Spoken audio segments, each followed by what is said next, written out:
Fala, nação rubro-negra. Chega mais, porque o papo hoje tá daquele jeito, quente, direto e cheio de bastidores do Mengão. Já se ajeita aí, porque o vídeo de hoje vem com muita informação, treta de bastidor, movimentação de mercado e, claro, aquele clima de expectativa pro que vem pela frente. O Flamengo segue sendo o centro das atenções no futebol sul-americano, e não é à toa. Todo dia tem novidade, tem polêmica e tem emoção nesse clube que move milhões de torcedores apaixonados pelo Brasil e pelo mundo. Ontem foi Dia das Crianças e o clima no Ninho do Urubu foi especial.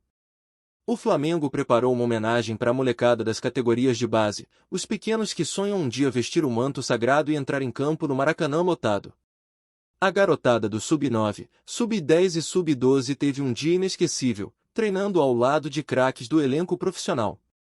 O Arrascaeta, o Samuel e o Alan estiveram lá participando dessa ação, batendo bola com os meninos, trocando ideia e mostrando que o futebol é muito mais do que só resultado. É sobre sonho, inspiração e a força dessa camisa que carrega tanta história. Ver o brilho nos olhos da molecada foi algo que emocionou até quem tá acostumado com o dia a dia do clube. E teve jogador do Mengão mostrando o lado solidário também. O Léo Pereira promoveu uma festa incrível numa comunidade em Realengo, com direito a brinquedo, lanche e alegria para a criançada. É bonito ver quando os caras usam o tamanho que tem no futebol para fazer o bem fora de campo também. Isso fortalece ainda mais a imagem do Flamengo como um clube que vai além do gramado. Mas vamos mudar o foco, porque o que tá pegando mesmo é a situação envolvendo a final da Libertadores. A Conmebol tá com o sinal de alerta ligado por causa dos protestos e da instabilidade política no Peru. A entidade pediu garantias de segurança ao governo peruano para garantir que o jogo possa acontecer em Lima no dia 29 de novembro. Só que, com o clima tenso por lá, eles já estão com um plano B na manga. E o destino reserva uma alternativa bem interessante, Assunção, no Paraguai. A cidade paraguaia já tem toda a estrutura pronta. Hotéis, centros de treinamento, estádio Defensores del Chaco e, claro, fica mais perto do Brasil e da Argentina, o que facilitaria muito a logística para as torcidas e para os times. A Conmebol tem sua sede por lá, o que também ajuda em qualquer operação de emergência. E se a gente lembrar bem, não seria a primeira vez que a entidade muda o local de uma final por causa de protestos. Lá em 2019, a decisão que seria em Santiago acabou transferida justamente para Lima, também por causa de problemas políticos no Chile. Ou seja, a história pode se repetir, só que agora no sentido contrário. E essa preocupação não é à toa. O Peru já viveu momentos tensos em outras oportunidades, e o Flamengo sabe bem disso. Em 2022, o time rubro-negro enfrentaria o Sporting Cristal por lá, mas o jogo quase não aconteceu. O governo chegou a suspender eventos esportivos por causa das manifestações nas ruas, e a partida só saiu depois de muita conversa entre as federações e a Conmebol, e ainda assim, com portões fechados. Então dá para entender o motivo da desconfiança. Agora, entre nós, imagina uma final da Libertadores em Assunção, num estádio lotado, com torcidas de peso dividindo arquibancadas? Seria um espetáculo. Mas o torcedor tá de olho, até porque qualquer mudança desse tipo impacta tudo, desde as viagens até a venda de ingressos e pacotes. E a verdade é que ninguém quer ver confusão na reta final do torneio mais importante das Américas. Falando em movimentação, tem jogador conhecido no radar do Flamengo. Rafinha Alcântara, um meia de 32 anos, irmão do Thiago, filho do Mazinho, está livre no mercado depois de sua passagem pelo futebol do Catar. O cara tem um currículo pesado, formado no Barcelona, passou pelo Paris Saint-Germain e tem uma qualidade técnica absurda. Em entrevista recente, ele comentou que no Brasil só faltou jogar no Flamengo. E pronto, bastou essa frase para inflamar a torcida e levantar aquela velha especulação de bastidor. Dentro do clube, a conversa já começou a rolar. Há quem veja com bons olhos a ideia de contar com o Rafinha como uma sombra pro Arrascaeta. O uruguaio é peça-chave no esquema do Flamengo, mas o time sente quando ele não está disponível. Ter alguém com a experiência e a capacidade de articulação do Rafinha poderia ser uma adição interessante pro elenco. O problema, claro, são as lesões. Ele teve uma sequência complicada nos últimos anos, e isso sempre gera cautela. Mesmo assim, o nome agrada, e o fato de estar sem contrato facilita uma negociação futura. O grande ponto é o seguinte: embora a janela de transferências já esteja fechada, nada impede que o Flamengo inicie conversas para um acerto visando 2026. E o torcedor, como sempre, já se divide. Tem quem ache que seria um baita reforço, principalmente por não envolver pagamento de multa, e tem quem prefira investir em um jogador mais jovem. É aquele tipo de discussão que movimenta o noticiário e deixa o clima quente nos bastidores da Gávea. E enquanto o Flamengo segue planejando o futuro, o clima em Recife ferveu. Um documento vazado mostrou que o Sport vendeu o mando de campo de um dos seus jogos para ser disputado na Arena Pernambuco. O contrato, assinado no final de julho, revelava que a transação foi fechada com uma empresa que arcou com o valor e já havia feito o pagamento em agosto. O problema é que o torcedor não foi informado disso, e a diretoria só comunicou oficialmente depois que a data do jogo foi marcada. A torcida, claro, não gostou nada dessa história. Muita gente se sentiu enganada, especialmente os torcedores mais fiéis que queriam ver o time jogando na Ilha do Retiro, o verdadeiro caldeirão do esporte. O clima esquentou, e já existem movimentos organizados prometendo protestos na próxima quarta-feira contra a decisão da diretoria. Para piorar, o contrato prevê uma multa de 20% do valor total caso o acordo seja rompido, o que significa algo em torno de R$ 600 mil. Uma situação delicada para um clube que já enfrenta dificuldades no Campeonato Brasileiro, ocupando as últimas posições na tabela. A torcida exige transparência e quer que o time jogue em casa, no estádio onde sempre fez valer a força da arquibancada. É uma queda de braço entre a paixão da torcida e as decisões administrativas do clube. Enquanto isso, os dirigentes tentam encontrar uma solução que evite o prejuízo financeiro, mas a pressão é grande. No Flamengo, por outro lado, o foco está na rotina pesada de treinos. O elenco se reapresentou no Ninho do Urubu com agenda cheia. Treino pela manhã, trabalhos táticos à tarde, preparação intensa para o clássico contra o Botafogo e, logo depois, o duelo decisivo com o Palmeiras. O técnico e sua comissão querem o time ajustado, com ritmo forte e concentração máxima. O clima é de seriedade total, porque cada jogo agora é uma final, e qualquer vacilo pode custar caro na briga pelo topo da tabela. Enquanto o torcedor acompanha tudo de perto, fica claro que o Flamengo vive um momento de transição e planejamento.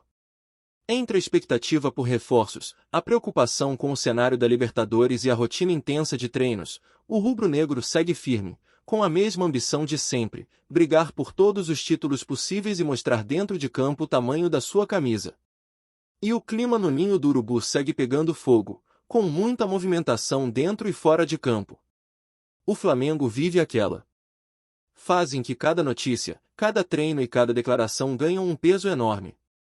A torcida, como sempre, acompanha tudo de perto, cobrando, opinando e vibrando a cada novidade.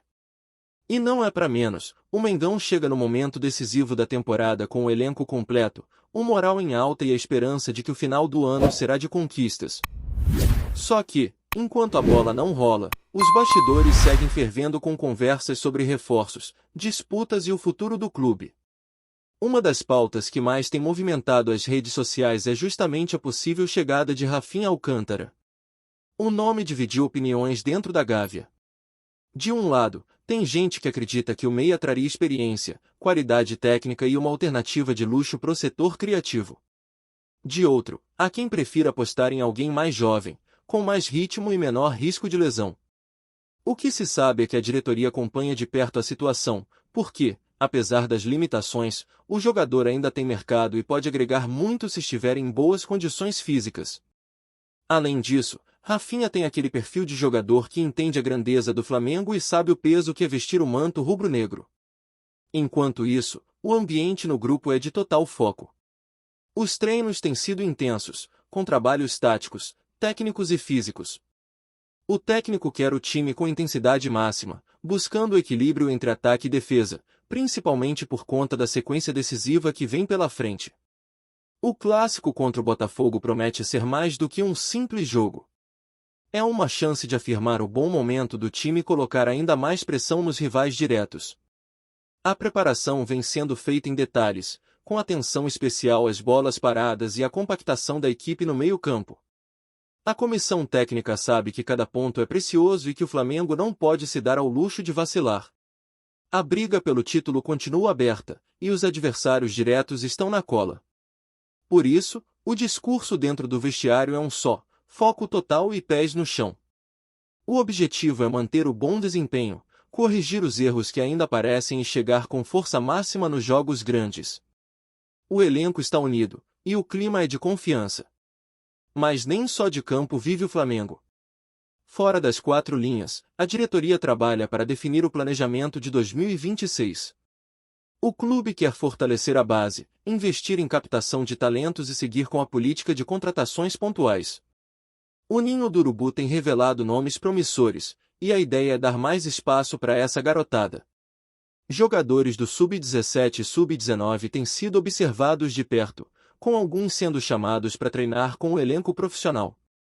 Essa integração entre base e principal é uma das prioridades do departamento de futebol, que acredita ser possível mesclar experiência com juventude sem perder competitividade. E quem também tem motivos para sorrir é a torcida, que deve ver o Maracanã pulsando mais uma vez nas próximas semanas. A expectativa é de casa cheia, com o público empurrando o time em busca de mais uma vitória importante. O torcedor rubro-negro sabe o quanto faz diferença aquele apoio nas arquibancadas, e o elenco sente essa energia dentro de campo. Quando o Maracanã está lotado, o Flamengo se transforma, joga com alma, e isso tem feito a diferença nos momentos decisivos. Enquanto isso, a novela sobre a sede da final da Libertadores continua. A Conmebol ainda não bateu o martelo, e a situação no Peru segue indefinida. Os protestos não cessaram, e há um temor de que o clima fique ainda mais tenso conforme o dia do jogo se aproxima. Assunção segue como plano B, e, nos bastidores, cresce a possibilidade real de a decisão ser mesmo transferida para o Paraguai. As duas cidades estão em alerta, e os dirigentes monitoram cada passo. A entidade quer evitar qualquer risco, e a segurança dos torcedores e das delegações é a prioridade. Se o jogo for confirmado em Assunção, a logística para o Flamengo muda pouco, o que é positivo. O clube já tem experiência com viagens curtas dentro do continente, e a estrutura oferecida na capital paraguaia é de primeiro nível. Além disso, o clima por lá é mais tranquilo, o que facilitaria a organização do evento. Agora é aguardar o posicionamento oficial da Conmebol, mas tudo indica que a decisão deve ser tomada nas próximas semanas. Voltando ao Brasil, o clima entre os torcedores do esporte segue pesado. A polêmica sobre o mando de campo vendido ainda rende muito assunto. A torcida não engoliu o fato de ter sido informada só depois de tudo estar decidido. As organizadas prometem protestos, e a diretoria tenta contornar a crise. O contrato assinado no fim de julho é claro: se o clube desistir do acordo, vai ter que pagar uma multa alta. Mesmo assim, há um movimento forte dentro da torcida para pressionar o clube a voltar atrás e levar o jogo de volta para a Ilha do Retiro. É mais uma daquelas situações em que o amor do torcedor fala mais alto do que qualquer cálculo financeiro. No meio de tanta polêmica, o Flamengo segue sua rotina normalmente. O elenco treina firme, o departamento médico trabalha para recuperar jogadores que estavam no limite físico e a preparação segue dentro do planejado. O técnico quer manter o time na mesma pegada, com intensidade e concentração. A comissão técnica também estuda variações táticas para surpreender os adversários. A ideia é tornar o time ainda mais imprevisível, com movimentações rápidas e triangulações pelo meio, aproveitando o talento de jogadores como Arrascaeta, Bruno Henrique e Pedro. Tá curtindo o vídeo? Então deixa aquele like maroto, comenta aí o que tu tá achando e compartilha com os parceiros de arquibancada. Bora fortalecer o central rubro-negro, rapaziada. O Flamengo vive momentos de tensão que vão muito além das quatro linhas, e as declarações de Felipe Luiz só aumentaram o burburinho no mundo do futebol. Em entrevista recente, o ex-jogador e agora treinador não poupou palavras: o elenco se sentiu traído por ele. A frase, curta, mas carregada de implicações, já está repercutindo nos bastidores do clube e acendeu a chama de rumores sobre o verdadeiro estado do vestiário rubro-negro. Segundo fontes próximas à comissão técnica, a declaração de Felipe Luiz não foi um comentário isolado. Internamente, há quem diga que recentes decisões tomadas por uma liderança do clube, seja no departamento de futebol ou mesmo entre jogadores, criaram uma sensação de desconfiança e insatisfação generalizada. Palavras como traído não surgem do nada, e o timing da declaração, em meio a uma fase decisiva da temporada, só alimenta especulações. Nos últimos meses, o Flamengo passou por altos e baixos dentro e fora de campo, e a gestão de relações internas parece ter sido mais desafiadora do que o próprio calendário de jogos. Felipe Luiz, conhecido por sua franqueza e relação próxima com o elenco durante sua passagem como atleta, sabe que qualquer deslize dentro do clube reverbera rápido. Ao afirmar que houve um sentimento de traição, ele não apenas aponta uma falha pontual, mas acende alertas sobre a moral do grupo, a confiança entre jogadores e dirigentes e a estabilidade do time em campo. O burburinho é imediato. Torcedores, comentaristas e especialistas já especulam sobre quem seria ele citado pelo treinador. Alguns apostam em decisões de bastidores envolvendo contratações, outras acreditam que a polêmica pode ter origem em conflitos internos entre atletas. O fato é que declarações como essas abrem espaço para teorias e dão munição para debates intermináveis sobre a real saúde do vestiário flamenguista. Enquanto o clube ainda não se manifesta oficialmente, a torcida acompanha cada movimento com atenção redobrada, e a imprensa se prepara para possíveis desdobramentos que podem mudar a narrativa da temporada. Felipe Luiz, com sua fala explosiva, não apenas acendeu a mecha de rumores, mas também trouxe à tona uma questão delicada: até que ponto a harmonia do elenco está sendo preservada, e qual será o impacto disso dentro de campo? O Flamengo, conhecido por sua força e história, agora enfrenta um desafio silencioso, mas que promete repercussão tanto nos bastidores quanto no gramado. É isso, família! Valeu demais por acompanhar até aqui! Se ainda não se inscreveu, tá moscando, hein? Ativa o sininho para não perder nenhum papo de Mengão Raiz. Aqui é Central Rubro Negro, aqui é Flamengo até morrer. Tamo junto!